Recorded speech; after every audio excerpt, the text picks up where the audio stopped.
حي على الفلاح.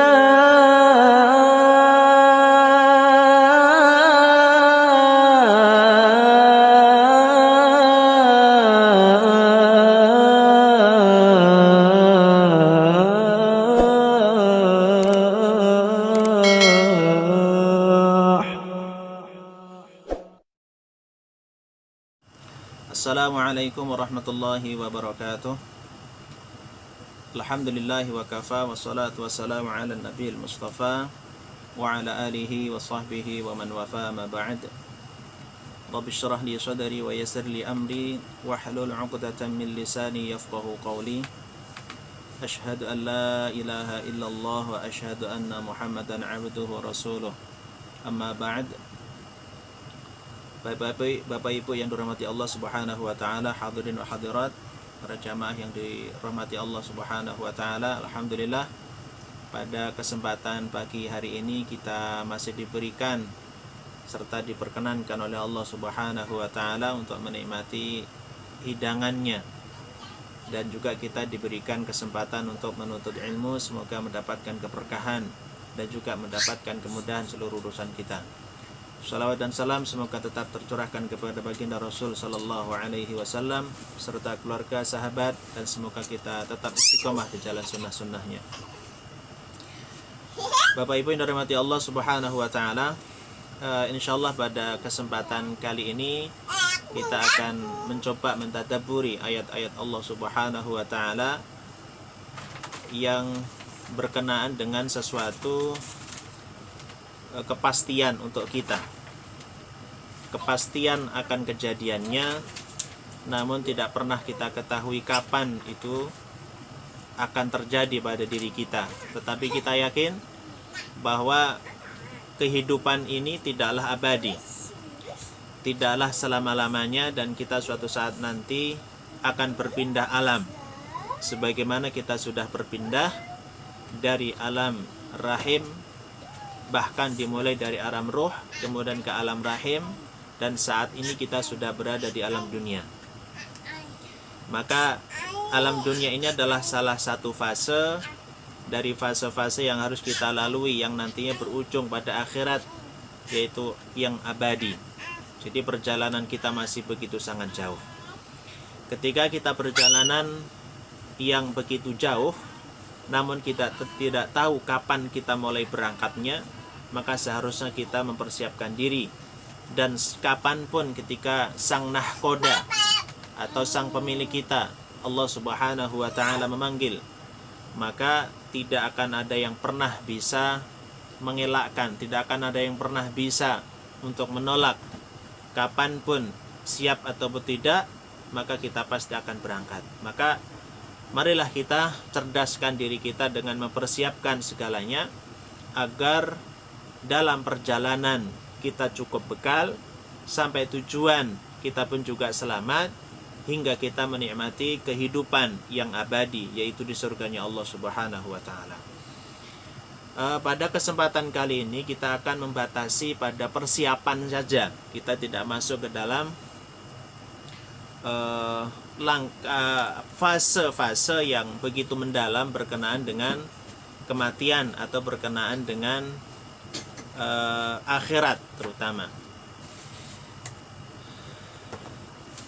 Sebelum kita membahas tentang apa saja kira-kira persiapan yang diberitahukan oleh Allah Subhanahu wa ta'ala berkenaan dengan perjalanan kita yang akan datang, maka kita coba mengenal dulu kata istilah ini yang sebetulnya sudah familiar, sebenarnya sudah sangat kenal di telinga kita. Bahkan juga kita bukan yang pertama kali mendengarkan lafaz atau kata kematian atau mati ini. Namun perlu kita coba tarik kesimpulan dari ayat Allah Subhanahu wa ta'ala yang berkenaan dengan hal ini. Yang pertama, kata mati di dalam Al-Quran itu biasanya diungkapkan dengan kata al-maut, yang diambil dari kata kerjanya mata yamutu mautan. Kata mata yamutu mautan atau mayyit atau dalam mushtaqnya atau dalam bentuk-bentuk yang berbeda yang intinya dari kata yang sama yaitu maut ini di dalam Al-Quran itu muncul sebanyak 140 kali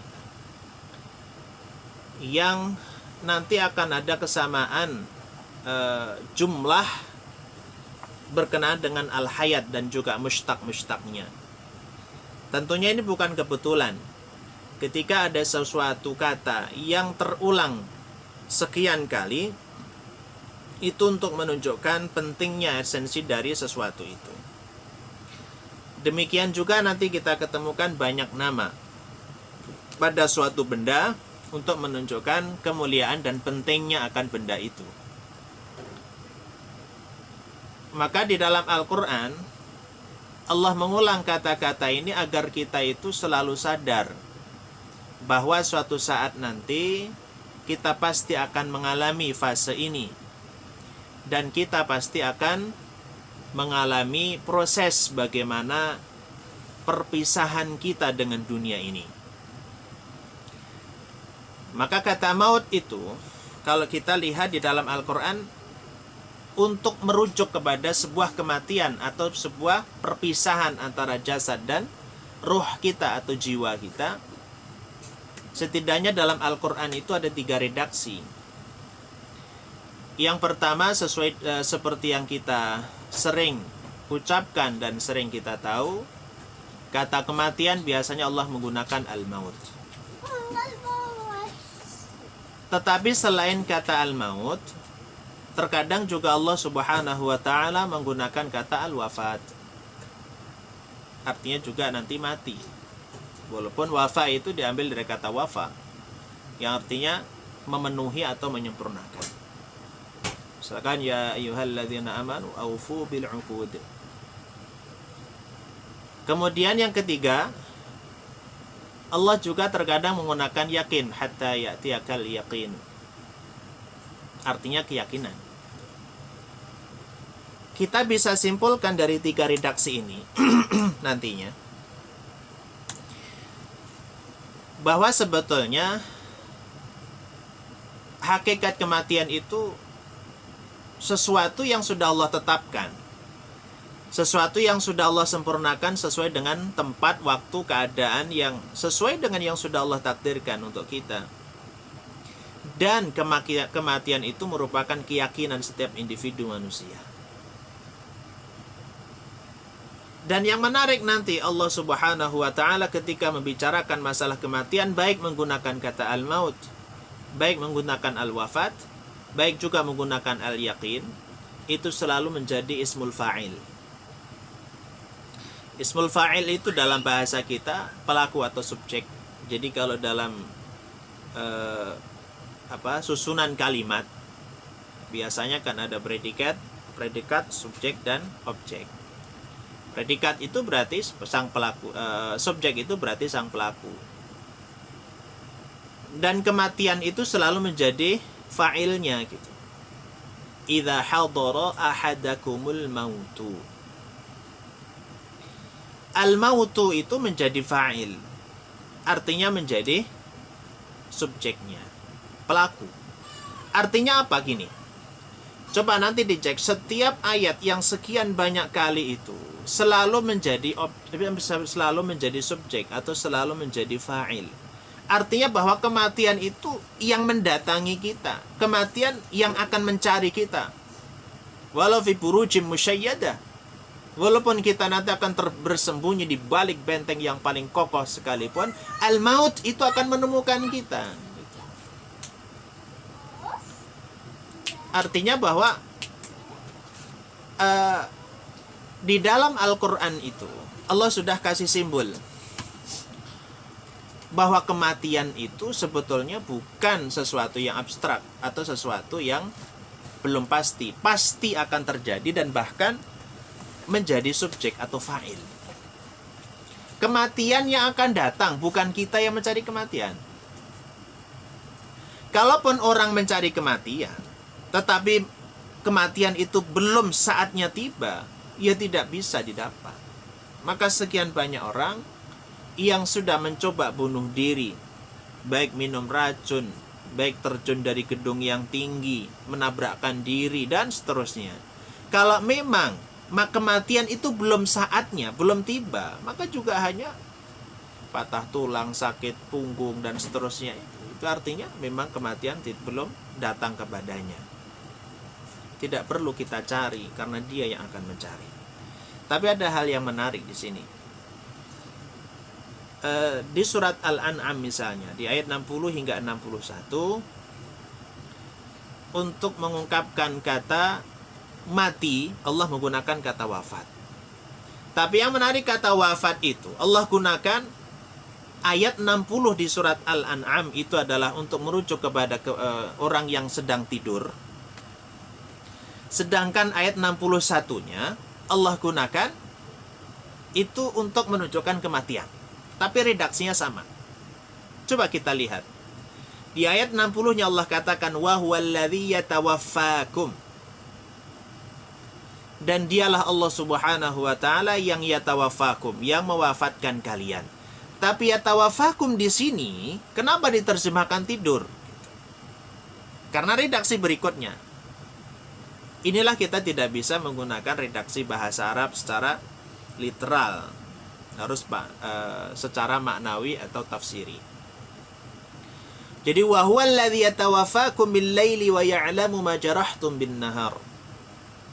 Dialah Allah Subhanahu wa taala yang menjadikan kalian itu menjadi mati, wafat itu di malam hari. Wa ya'lamu ma jarahtum, dan dia Allah Subhanahu wa taala yang mengetahui ma jarahtum bin-nahar, apa yang kalian lakukan, yang kalian kerjakan di siang hari. Summa yab'atsukum fihi. Lalu ketika di pagi hari kalian itu dibangkitkan kembali oleh Allah Subhanahu wa taala untuk apa? Liyuqda ajalun musamma.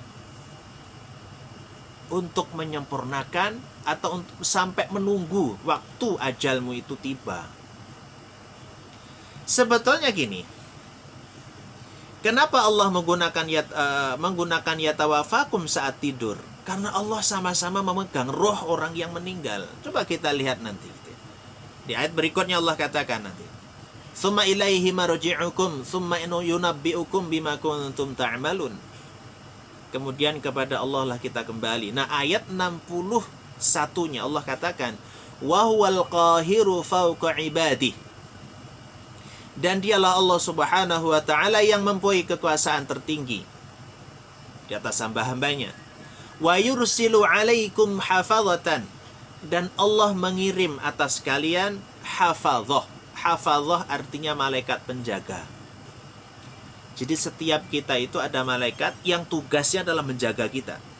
Siang, malam, pagi, sore, tidur, bangun, seterusnya kita dijaga. Hatta idza jaa ahadakumul maut, hingga suatu saat ketika sudah datang waktu tiba kematiannya, tawaffat hurusuluna, maka Rasul kami itu akan mewafatkannya. Baik, coba lihat di situ ada kata al-mautu dan harokatnya itu ada al-mautu. Al-mautu itu fa'il di situ atau subjeknya. Jadi yang datang siapa? Kematiannya. Jika kematian datang, bukan dia yang mendatangi kematian, bukan. Ketika kematian itu mendatangi kalian, tawafat rusuluna, maka Rasul itu akan melaksanakan tugasnya yang mencabut nyawa itu. Wahum la yufarritun, dan semua malaikat itu tidak pernah menyelisihi, tidak pernah melalaikan kewajibannya. Kita lihat ayat 60-nya untuk memberikan pernyataan tidur, Allah menggunakan yatawaffakum, wafat. Di ayat 61-nya juga Allah katakan yatawaffakum menggunakan wafat. Nah, menariknya dalam bahasa ini, bahasa Arab itu, kata wafat itu tidak hanya merujuk perpisahan roh dan jasad selama-lamanya, tidak. Arti wafat sekali lagi itu adalah penyempurnaan, sesuatu yang sempurna namanya wafat. Kenapa wafat? Karena orang itu sudah sempurna. Makanya orang ketika akalnya sedang nyaman, otaknya, akalnya, keadaannya, maka dia bisa tertidur. Nah, saat kita tidur itu sebetulnya roh kita itu dipegang oleh Allah Subhanahu wa ta'ala. Maka dia boleh katakan, "Tsumma yab'atsukum fihi."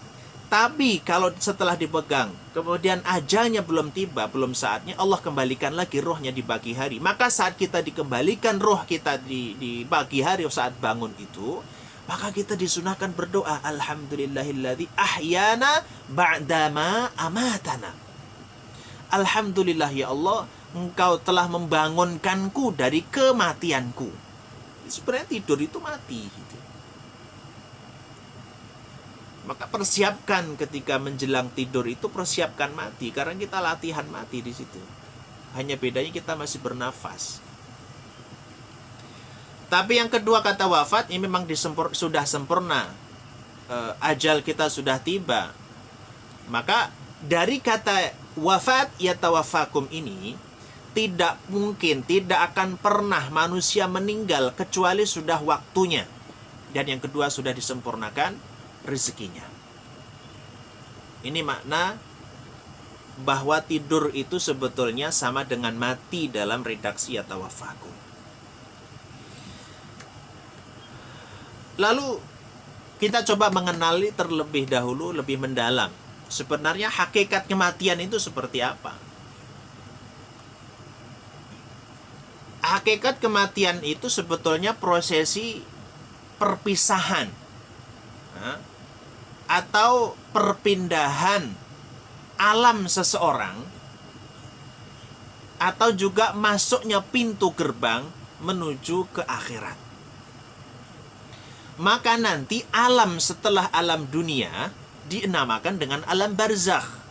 Kita tahu kata barzakh itu muncul di dalam Al-Quran beberapa tempat yang sering kita ketahui dan sama-sama diketahui. Misalnya ketika Allah berbicara di surat Ar-Rahman misalnya,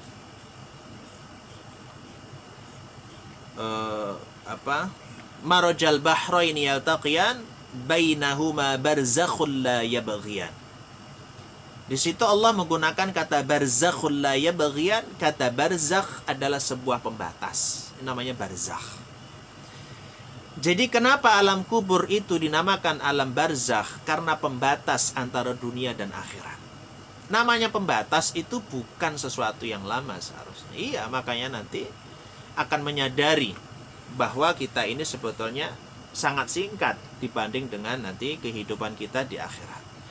Juga yang paling populer bahwa kematian itu sebetulnya prosesi perpisahan antara jasad kita dan ruh kita. Sebetulnya yang dinamakan kita itu bukan jasad kita. Unsur manusia itu kan ada dua. Ada unsur jasmani atau raga, dan ada unsur rohani atau jiwa. Kita tahu jasad kita, raga kita itu Allah ciptakan dari tanah.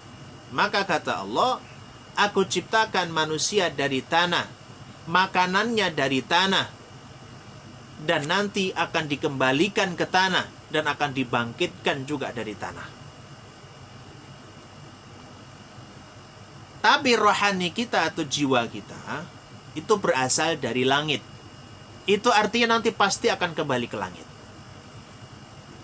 Maka kita akan lihat nanti kemana kita nanti setelah berpisah dengan jasad kita. Jasad ini sebetulnya bukan kita asalnya.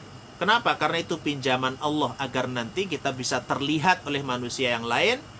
Makanya setelah betul-betul kita berpisah dengan jasad, jasad akan dikembalikan ke bentuk semula. Sedangkan kita yang akan naik di hadapan Allah, yang nanti akan mempertanggungjawabkan segala apa yang sudah kita lakukan, itu ruh kita atau jiwa kita.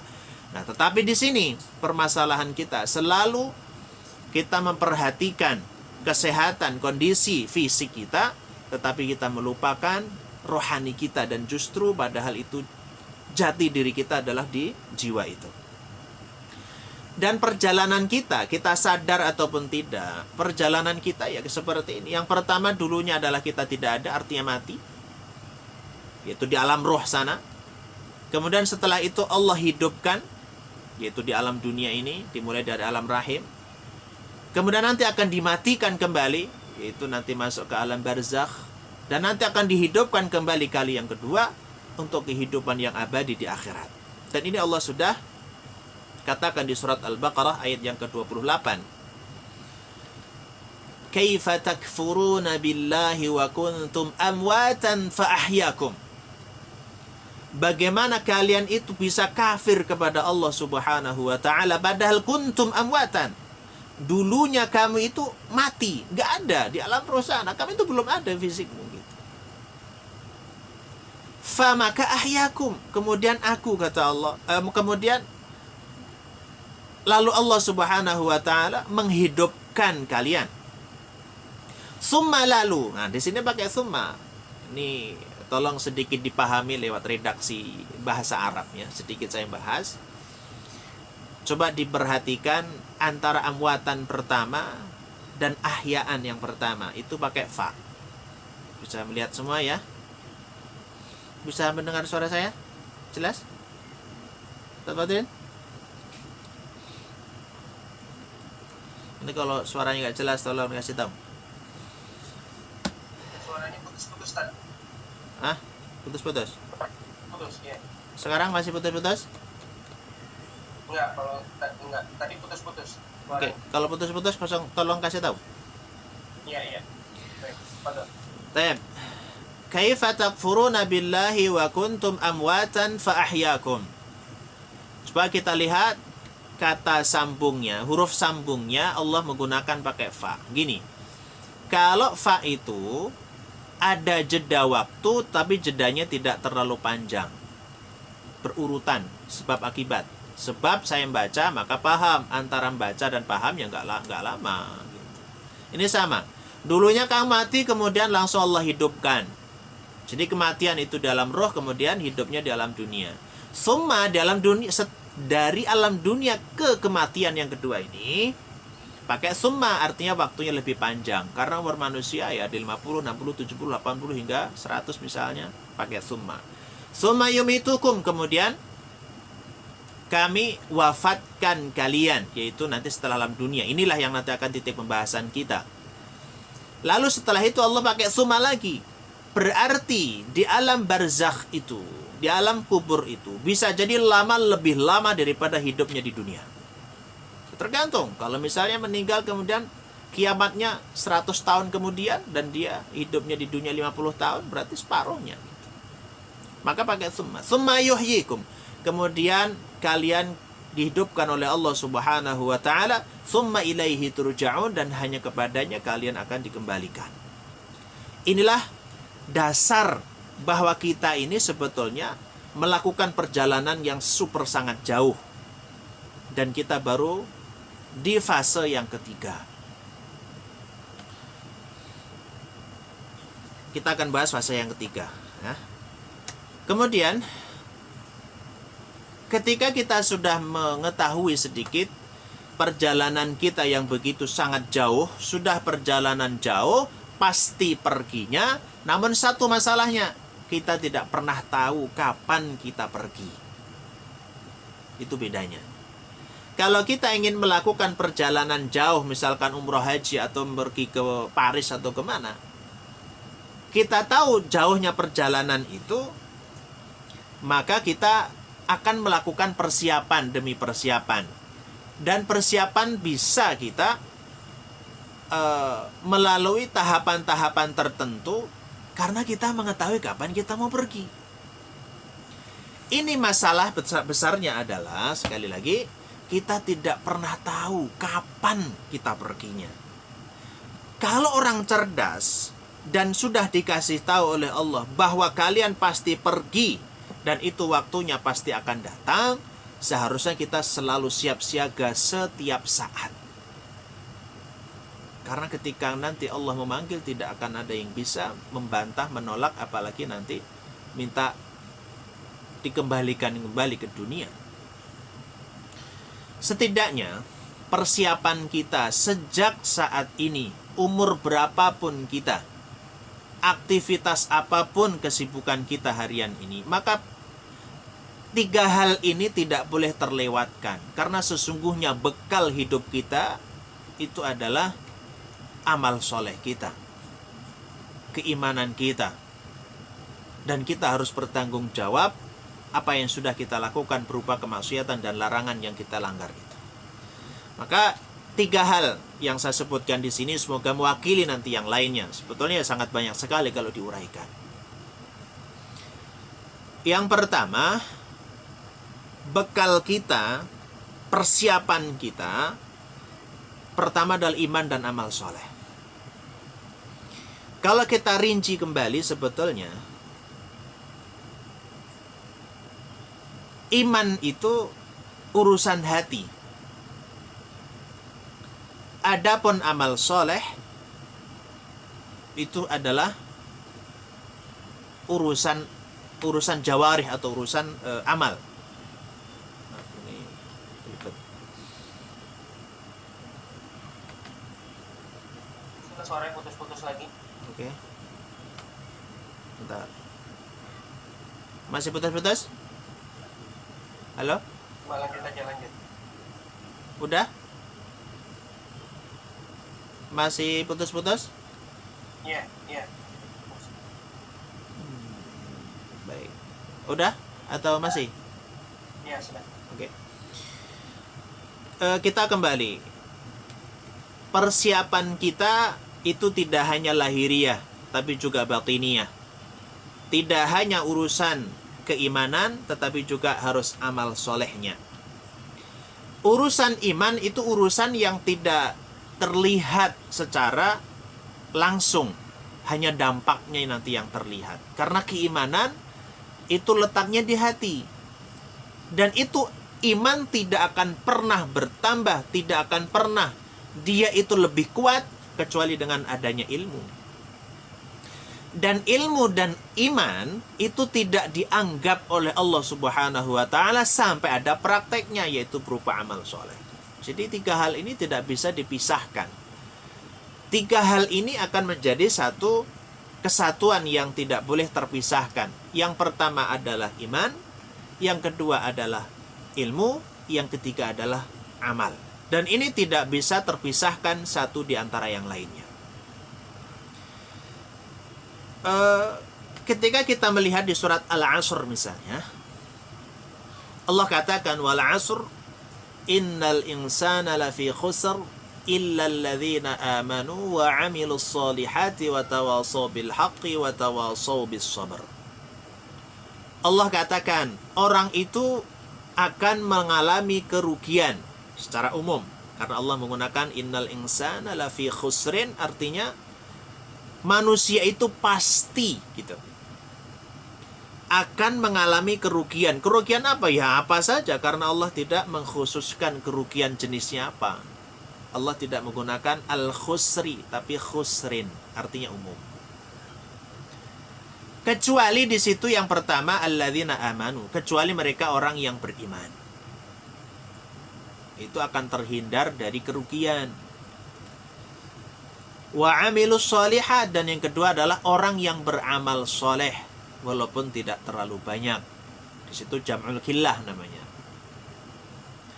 Yang ketiga wa tawasaw bil haqqi wa tawasaw bis sabr, yang keempatnya itu juga amal soleh, tapi amal soleh yang berkenaan dengan hubungan sesama manusia atau sosial.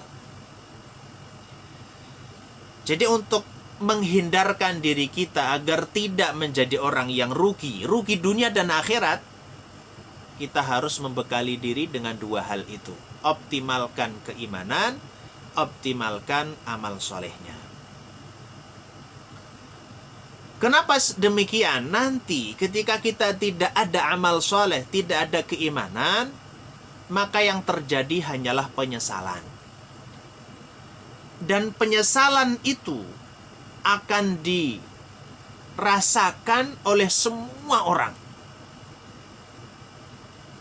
Tidak ada yang tidak menyesal setelah kita berpisah dengan jasad, kecuali ketika kita sedikitnya amal dan banyaknya dosa. Dan harapan kita saat itu hanya satu, agar kita dikembalikan ke dunia.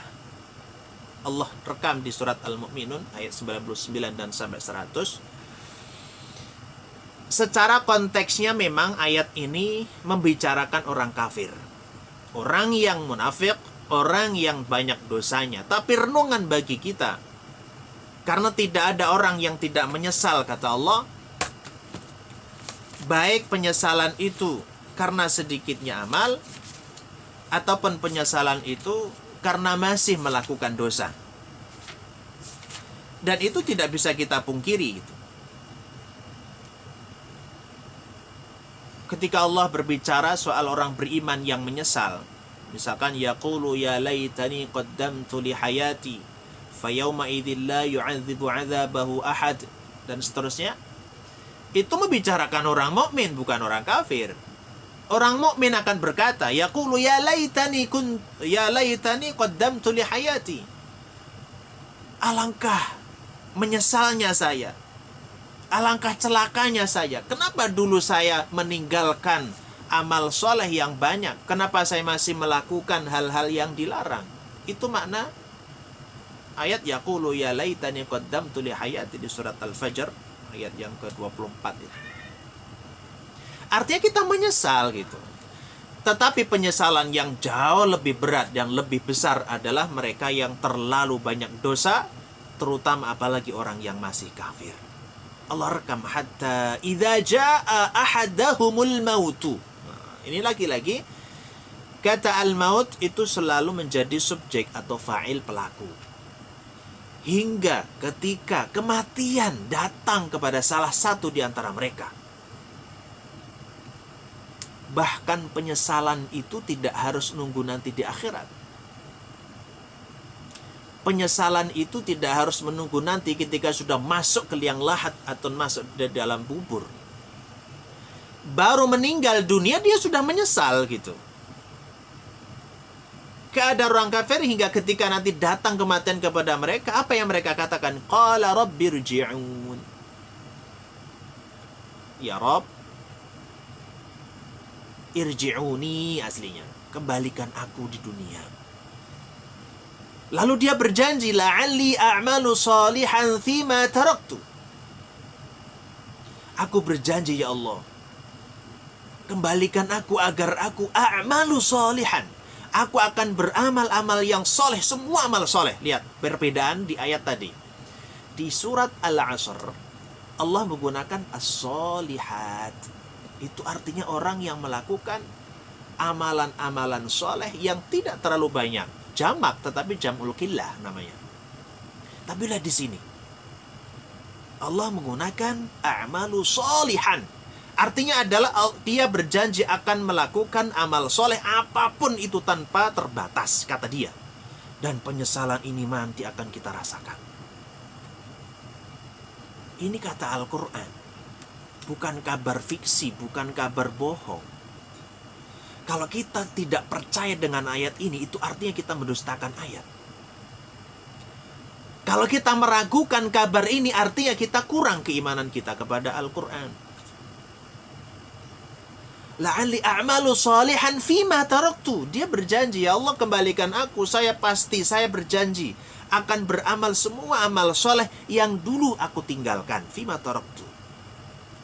Apa kata Allah? Kalla, tidak akan pernah itu terjadi. Innaha kalimatun huwa qailuha. Itu hanya bualan, itu hanya perkataan. Allah mengejek dia. Itu hanya ucapanmu saja. Dulu di dunia juga gitu kamu. Kalaupun seandainya saya kembalikan ke dunia, kamu pun akan berbuat yang sama gitu. Allah marah. Kalla innaha kalimatun huwa qailuha. Itu hanya bualanmu tanpa makna. Itu hanya bualanmu. Itu hanya janjimu yang dulu pernah kamu lakukan saat di dunia masih hidup itu. Dan Allah katakan, wa min wara'ihim barzakhun ila yaumi yub'atsun. Dan di depanmu tidak ada alam lain kecuali adalah barzakh ila yaumi yub'atsun, hingga hari di mana kalian akan dibangkitkan. Mereka dibangkitkan oleh Allah dari alam kuburnya menuju ke alam akhirat. Kemudian kita bertanya gitu. Kira-kira yang membuat mereka menyesal, yang membuat manusia, orang kafir kita semua nanti ketika menjelang kematian kita, kita melihat jasad kita sudah dikerumunin orang kerabat, ditangisi, dimandikan. Dan kita nanti akan diangkat oleh Allah Subhanahu wa taala melalui malaikatnya ke langit sana. Kita pun mampu melihat jasad kita. Yang ditangisi saudara kita bukan kita, yang ditangisi adalah nanti dia sebetulnya adalah bangkai yang sudah tidak ada manfaatnya itu. Dan disitulah mulai penyesalan itu ada, kata Allah tadi. Allah tadi tidak mengatakan nanti ketika di barzakh, tapi ketika datang kematian. Ternyata Allah merekam satu hal, amalan yang sangat membuat orang itu menyesal. Bahkan dia berujar, seandainya kematian itu mampu dicegah, maka aku akan melakukan ini. Jadi kalau kita baca di surat Al-Mu'minun ayat 99 sampai 100 tadi, kita masih belum jelas amalan soleh bentuk apa yang paling diprioritaskan. Walaupun kata yang berjanji semua amal soleh. Allah kemudian melanjutkan atau mengkhususkan amal apa yang ingin dilakukan, yaitu ternyata adalah amal sedekahnya. Di surat Al-Munafikun ayat yang ke-10, Allah merekam penyesalan orang yang baru meninggal dan ingin beramal soleh. Maka Allah katakan, wa anfiqu mimma razaqnakum min qabli an ya'tiya ahadakumul mautu. Mautu fa'il lagi di sini. Lagi-lagi setiap kematian di dalam Al-Quran menjadi subjek gitu. Gak perlu kita mencari kematian. Kenapa? Dia akan datang dengan sendirinya. Dicari juga gak bakal lebih percepat. Dicuekin juga tidak mungkin dia akan menjadi lebih lambat. Tepat pada waktunya. Kata Allah, berinfaklah kalian atas apa yang telah kami rezekikan kepada kalian. Min qabli ayyatiya ahadakumul mautu, sebelum kematian itu betul-betul datang kepada kalian. Lalu mereka orang yang didatangi kematian itu fayaqul, maka akan berkata. Dan Allah di sini mengatakan yaqul bentuknya adalah umum, general. Mau kafir, muslim, mukmin, amalnya sedikit banyak, mereka semua akan mengatakan Rabbi laula akhartani ila ajalin qarib.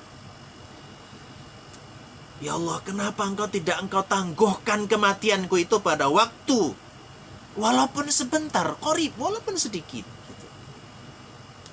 Fa'asaddaqo. Lihat, ketika dibaca sudah berat. Fa'asaddaqo. Saya berjanji ya Allah, saya akan bersedekah dengan seluruh hartaku ini gitu. Wa aku minas sholihin, dan aku akan menjadi orang-orang yang soleh. Ternyata di luar dugaan kita gitu. Ketika kita baca surat Al-Mu'minun tadi ayat 99 dan 100, sekiranya tidak Allah terangkan di ayat ini, bisa jadi pemikiran kita, kalaupun mereka dikembalikan ke dunia, amal soleh apa yang mereka lakukan? Pasti jawaban kita, sholat, zakat, puasa, haji. Ternyata bukan semua. Kenapa yang disesali itu justru harta yang dulunya tidak disedekahkan? Ternyata harta itu pertanyaannya dua. Dari mana kamu dapat, kemana kamu belanjakan? Dan belum tentu yang kita belanjakan kebaikan mendapatkan kebaikan. Tergantung niatnya. Karena harta bisa kita cari sesuai dengan keinginan kita. Walaupun hasilnya sebetulnya sudah Allah catat di Lauhul Mahfuz. Beda dengan yang lain. Umur misalnya, umur kita tidak bisa menentukan sendiri. Maka umur itu pertanyaannya kamu habiskan untuk apa? Bukan dari mana, karena dari Allah. Gak mungkin kita mencari sendiri. Tapi harta itu pintunya dua pertanyaannya. Dari mana, kemana? Dari mana, kemana? Dan dia tahu ternyata bebannya setelah meninggal dunia adalah harta benda. Menarik. Ini kalau kita bahas lebih dalam lagi tentang sedekah dan tentang bahayanya harta yang mereka genggam dengan kuat. Tapi kita sedikit saja bahwa penyesalan orang-orang yang menjelang wafat ternyata adalah harta yang ditinggalkan. Fal'iyadzubillah dan na'udzubillahi min dzalik. Apalagi kita punya anak banyak, harta banyak, kita tidak didik agama dengan baik kepada mereka, kita baru meninggal, jasad belum dikuburkan, anak-anak sudah berebut harta benda yang kita tinggalkan. Apa enggak itu enggak dosa jariah itu nanti? Bahkan hutang kita dia tidak pedulikan. Bahkan anak cucu kita nanti tidak mau datang memandikan kita. Mereka merasa jijik melihat jasad kita yang jadi bangkai itu. Bahkan mereka mengatakan kita inapkan dulu. Menginap, padahal kita rumah kita sendiri. Kenapa dikatakan menginap? Itu artinya kita sudah tidak layak lagi di tempat itu. Apa kita nggak sedih anak cucu kita yang dulu kita rawat? Masih kecil kita sayangi. Karena gara-gara kita melalaikan pendidikan agama kepada mereka, mereka merasa jijik saat kita membutuhkan mereka. Bahkan di saat meletakkan terakhir dia liang lahat, ternyata ngundang orang lain gitu. Dan saat waktunya seharusnya mendoakan kita yang kita tunggu-tunggu di alam barzakh sana, ternyata mereka mengundang orang untuk mendoakan kita. Apa kita tidak sedih nantinya gitu? Selain amal soleh, yang tentunya tidak hanya sedekah, semua amal soleh itu harus kita coba untuk lakukan semaksimal seoptimal mungkin. Walaupun tanda kutip adalah kemampuan pasti tidak sama. Ada orang yang mampu melaksanakan wajib dan sunnah dengan teratur, ada yang hanya wajibnya saja tanpa sunnah dan seterusnya. Yang jelas kita harus komitmen. Apapun perintah Allah coba lakukan. Di sisi lain juga kita ada komitmen harus menjauhi seluruh larangan. Itulah bekal kedua. Dan kalau mau lebih optimal, tidak hanya yang dilarang yang kita tinggalkan, tapi yang kita tinggalkan adalah sesuatu yang sia-sia. Seberapa banyak waktu kita gunakan untuk sesuatu yang tanpa manfaat dan bahkan menimbulkan dosa. Apa manfaat sinetron misalnya? Apa manfaatnya gosip misalnya? Apakah setelah kita melihat berita yang memberitakan seorang artis yang kemudian membeli sesuatu yang mahal, kemudian kita akan bahagia kemudian mendapatkan yang positif? Itu akan ditanya loh. Dan itu nanti akan ada catatannya. Kalau setelah itu kemudian kita ribahin itu artisnya misalnya, gimana kita minta maafnya? Dan ribah itu dosa besar. Maka keburukan yang sesuatu yang dilarang yang terberat itu harusnya adalah kesyirikan tentunya. Ketika Allah singgung misalkan di surat Al-Bayyinah, innal ladzina kafaru min ahlil kitabi wal musyrikina fi nari jahannam khalidina fiha ulaika hum syarrul bariyah. Orang syirik, orang musyrik, orang yang tidak menyembah Allah, jelas mereka adalah syarrul bariyah. Allah tidak mau mengatakan syarrul makhluk loh. Bukan syarrun nas. Kalau syarrun nas seburuk-buruk manusia. Bashar itu, bariyah itu artinya seluruh makhluk. Jadi ketika orang itu kafir, Allah tidak mau bandingkan orang kafir itu manusia terburuk, gak gitu. Allah katakan di ayat ini, orang kafir itu adalah makhluk terburuk, terhina. Jadi kekafiran, kemusyrikan itu menyebabkan manusia menjadi rendah, bahkan lebih rendah daripada binatang yang paling rendah.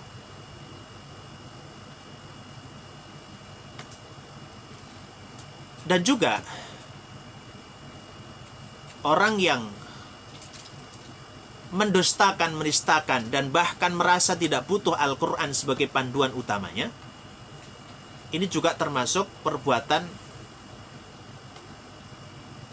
yang buruk, yaitu meninggalkan panduan utama, yang meninggalkan Al-Quran. Kita lihat sedikit. Innal ladzina kadzabu bi ayatina wastakbaru anha la tufattahu lahum abwabus samai wa la yadkhuluna al-jannata hatta yalijal jamalu fi sammil khiyat. Sesungguhnya orang-orang yang mendustakan, menistakan, meragukan ayat-ayat kami, kata Allah, wastakbaru anha. Istikbar itu kena banget di kita. Orang yang merasa aman, nyaman, tidak perlu Al-Quran, istikbar itu sombong. Saya nggak perlu Al-Quran juga bisa dagang kok. Saya tanpa hafal Quran, tanpa mengetahui kandungan Al-Quran, saya bisa hidup kok. Itu istikbar namanya. Kata apa? Kata Allah, la tufattahu lahum abwabus sama. Saat nanti meninggal dunia, tidak ada pintu langit yang kebuka untuknya. Nanti kita lihat dari hadis yang terakhir insyaallah. Inilah bukti bahwa roh kita itu naik ke atas. Pintu semua tertutup, tidak ada pintu baginya. Ditambah lagi wala yadkhulunal jannata hatta yalijal jamalu fi sammil khiyat, dan nanti di akhirat dia tidak bisa masuk ke surga hingga ada unta yang bisa masuk ke lubang jarum. Artinya mustahil. Jika kita simpulkan, sumber kemaksiatan, sumber pelanggaran syariat dikarenakan jauhnya manusia dari Al-Quran. Orang yang sudah merasa aman tanpa Al-Quran dijamin tidak pernah bahagia yang hakiki, tidak pernah hidupnya selamat yang hakiki. Karena panduan kita ini sedang tersesat itu di dunia. Kita ditawan oleh setan, diberikan jalan yang menyimpang oleh setan. Lalu panduan satu-satunya adalah Al-Quran dan hadis untuk menunjukkan jalan yang benar sebagai cahaya. Lalu Al-Quran kita buang, maka kita tetap gelap. Walaupun terang, yang terang adalah semu karena dari setan. Mana ada musuh kemudian memberikan kebaikan. Dan yang terakhir, ketika kita memahami amal kita ternyata tidak seberapa, kemaksiatan masih terus berjalan, satu-satunya jalan mempersiapkan kematian kita adalah dengan cara bertaubat. Dan bertaubat tidak boleh ada penundaan. Allah sudah berpesan di surat Ali Imran, "Wasari'u ila maghfiratin min rabbikum wa jannatin 'arduha as-samawati wal ard u'iddat lil muttaqin." Bersegeralah kalian itu kepada maghfirahnya Allah. Artinya bersegera kalian itu ketika bersalah segera bertaubat. Nanti kriteria taubat nanti akan kita bahas. Yang jelas dalam ayat ini kita disarankan wasari'u, segera gitu. Bahkan sebelum kita merasakan dampak dari dosa itu, kita harus bertaubat. Jangan menunggu ada dampak baru kita bertaubat, itu telat. Dan kata Allah, Allah itu sayangnya luar biasa. Mana ada manusia yang disakiti setiap saat, tapi ketika ada yang meminta maaf kepada dia, langsung dimaafkan dan bahkan diberikan uang misalnya. Nggak ada. Ketika kita ditempeleng orang, maka kita akan balas. Kalaupun kita maafkan, ya sudah selesai. Nggak mungkin yang menempeleng itu kita kasih uang. Coba sayangnya Allah itu. Allah itu kita sakiti berkali-kali.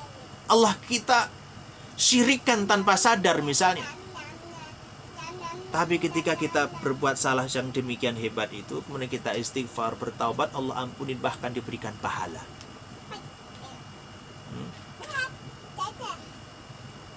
Lalu bagaimana cara bertaubat? Kriteria taubat itu sudah Allah berikan caranya. Di surat An-Nisa ayat 17 dan juga 18. Ayat 17-nya adalah cara taubat yang benar, menyambungkan di surat Ali Imran tadi.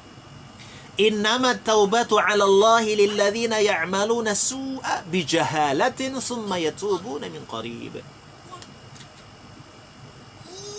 Adapun taubat yang diterima oleh Allah itu, nah, sesungguhnya taubat di sisi Allah itu hanyalah taubatnya orang-orang yang melakukan kesalahan karena kejahilannya, bukan dengan sengaja.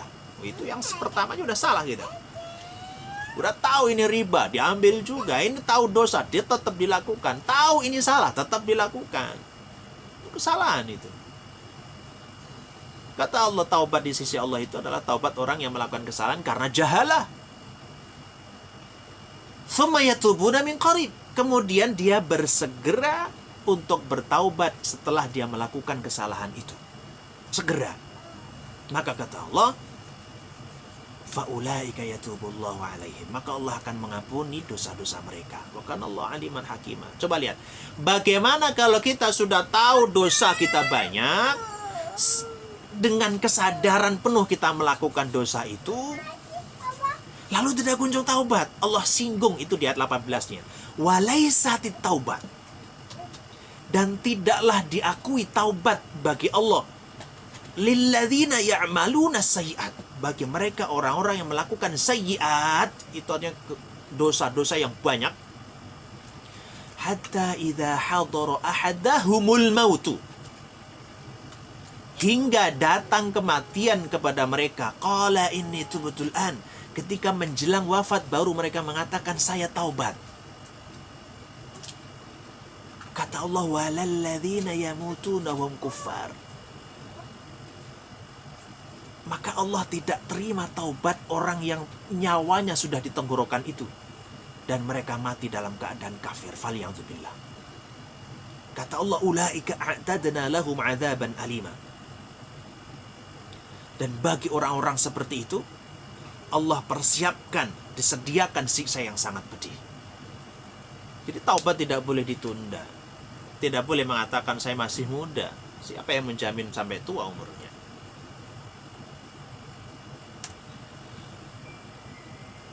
Ada hadis yang cukup panjang yang berkenaan dengan prosesi perpisahan antara jasad dan juga perpisahan antara jasad dan roh kita.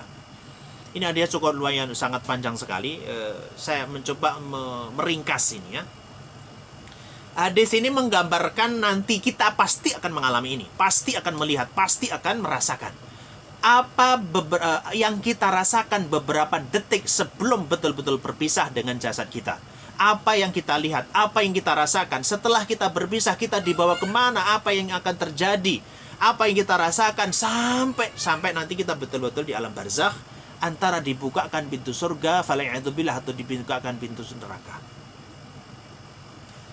Hadis ini panjang. Hadis aslinya ini mungkin bisa dilihat ya, saya tampilkan coba. Nanti silakan dicari sendiri. Kalau tidak nanti bisa minta sama panitia.